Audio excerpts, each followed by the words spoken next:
Assalamu алейкум, YouTube көрүүчүлөр, жылкы сүйүүчүлөр, мына туугандар. Сатылга мына ушул сары тай чыгат. Туугандар 1 жаш болуп аткан тай, карагылай бою чоң туугандар. Теги туугандар чаткалдан келген экен түйү. Тай чаткалдын тай экен. Таза кыргыз жылкы тай экен туугандар. Кара байыр дейбизби, кыргыз жылкы дейбизби, мына туугандар чоңунан тай бакубат тай экен. Өңү дагы мына сары түстө экен. Soru жактарын көрсөтөйүн.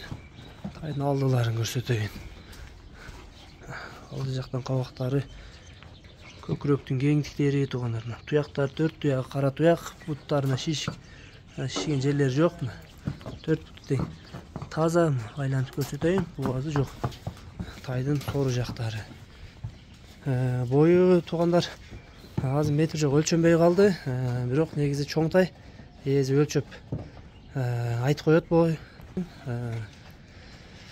Мына туугандар, кыргыз жылкынын чоң экен. Курсак башы, буту колу дагы жоонураак келген тай экен. Баазы туугандар 90 000 сом кеми бар. Сурайсыңар. Кем болот буйруза. Тай негизи жакшы тай туугандар. Кыргыз жылкынын чоңуна. Акырын тишин да көрсөтүп коеюн. Тишин да көрүп койгула туугандар. Маалымат ушундай болуп туугандар. Кыргыз жылкы теги чаткалдан чыккан, чаткалдан келген. 1 жаш чыгып аткан тай туугандар. Бою башы бийик. Баазы айтылды. Дареги Аксы району, Кербен шаары.